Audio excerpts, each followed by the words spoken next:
कहते हैं कि एक बड़ी इमारत की नींव की शुरुआत एक छोटी सी ईंट से शुरू होती है। वैसे ही एक बड़े आइडिया की शुरुआत एक छोटी सी कोशिश से होती है। कुछ ऐसी ही शुरुआत हुई थी फेमस मैट्रिमोनी प्लेटफॉर्म शादी डॉट कॉम की। एक बार अनुपम मित्तल ने ये देखा कि कैसे दो लोगों की शादी के लिए कुंडलियों का आपस में मिलान किया जाता है। फिर उनके दिमाग में ये आइडिया आया कि क्यों ना इन सभी प्रोसेस को ऑनलाइन कर दिया जाए।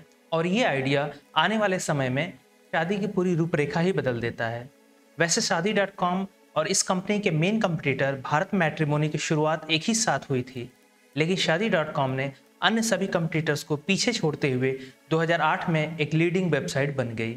इस समय शादी डॉट कॉम इस मैच मेकिंग इंडस्ट्री की लगभग 40 से 45% मार्केट शेयर को होल्ड करती है और अब तक लगभग 5 मिलियन से ज़्यादा मैरिज सक्सेस स्टोरीज हैं और साथ साथ लगभग 10 मिलियन से ज़्यादा इनके रेगुलर सब्सक्राइबर्स भी हैं।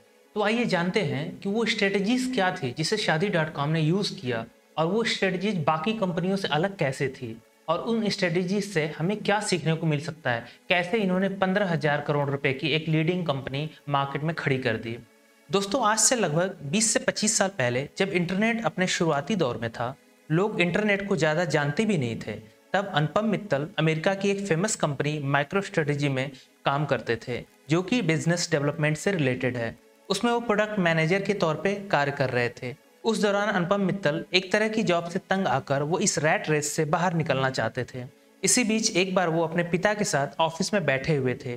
तभी उनके पिताजी उनके लिए एक रिश्ता ढूंढने के लिए एक पंडित जी से मुलाकात करवाते हैं। तब अनुपम ने देखा कि कैसे पंडित दो लोगों के बीच कुंडली का मिलान करते हैं और कैसे वो घर घर घूमकर शादियां करवाते हैं। अनुपम मित्तल को ये आइडिया काफी पसंद आया, लेकिन फिलहाल अनुपम शादी नहीं करना चाहते थे। इसलिए वे अपने पिताजी को अपने आइडिया के बारे में बताया कि कैसे एक शादी के लिए सिर्फ 5 से 10 लोगों में से किसी एक के साथ शादी के लिए चुनाव करना पड़ता है। अगर वह इस ट्रेडिशनल तरीके को कम्प्लीटली ऑनलाइन कर दें तो लोगों को अपने चुनाव के लिए अनलिमिटेड ऑप्शन खुल जाएगा। उन्हें यह आइडिया काफी पसंद आया और इसको पूरा करने के लिए अनुपम मित्तल ने अपनी जॉब छोड़ दी और अमेरिका से वापस इंडिया चले आए और दिन रात एक करके 1997 में उन्होंने एक एक्सपेरिमेंट के तौर पे सगाई डॉट कॉम लॉन्च कर देते हैं। वे चाहते थे कि ये वेबसाइट इंडिया की बेस्ट वेबसाइट बने, जिसके लिए उन्होंने अपनी सारी सेविंग्स को इस ड्रीम वेब पोर्टल में लगा दिया। लोगों में इसकी लोकप्रियता बढ़ती गई और सन 1999 में अनुपम मित्तल ने इसका नाम सगाई डॉट कॉम से बदलकर शादी डॉट कॉम कर दिया। हालांकि शादी डॉट कॉम का डोमेन किसी और ने ऑलरेडी रजिस्टर कर रखा था, जिसको खरीदने के लिए अनुपम को काफ़ी कठिनाइयों का सामना करना पड़ा था, क्योंकि सगाई डॉट कॉम के बजाय शादी डॉट कॉम उनको ज़्यादा मार्केटेबल लगा। अब हम ये समझते हैं कि आखिर शादी डॉट कॉम काम कैसे करता है, जो कि काफ़ी सिंपल एंड यूज़र फ्रेंडली बनाया गया है। वेबसाइट या एप्लीकेशन को लॉगिन करते ही आपको सबसे पहले प्रोफाइल फ़ोटो के साथ यूज़र की कंप्लीट डिटेल मांगी जाती है और उसके साथ साथ आपकी पसंद की चॉइस पूछी जाती है, जिसके बेसिस पे वेबसाइट यूज़र को परफेक्ट मैच सजेस्ट करता है। नाउ द क्वेश्चन इज, इस मैच मेकिंग से शादी डॉट कॉम पैसे कैसे कमाता है?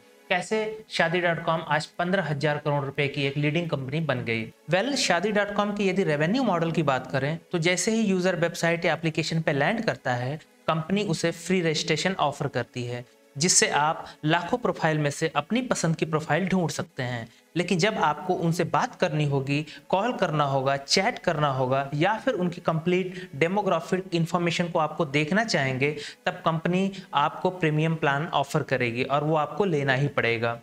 और ये प्रीमियम प्लान जैसे कि सिल्वर लगभग 3,000 रुपये पर मंथ, गोल्ड लगभग 5 से 6,000 रुपये पर 6 मंथ, डायमंड 7,000 से लगभग 9,000 रुपये पर 6 मंथ और प्लेटिनम की बात करें तो 16,500 रुपये पर ईयर होता है।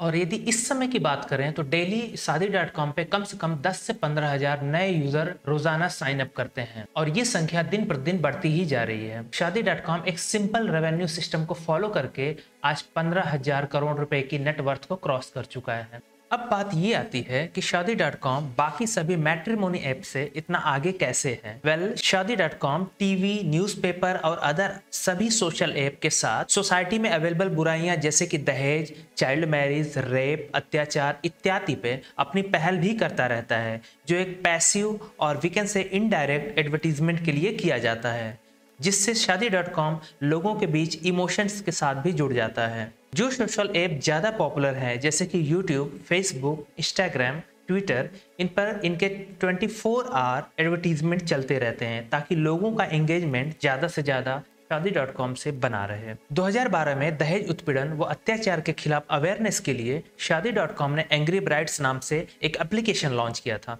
जिसे लगभग 30 से 35 देशों में लगभग 10 लाख से ज्यादा लोगों ने सपोर्ट भी किया था।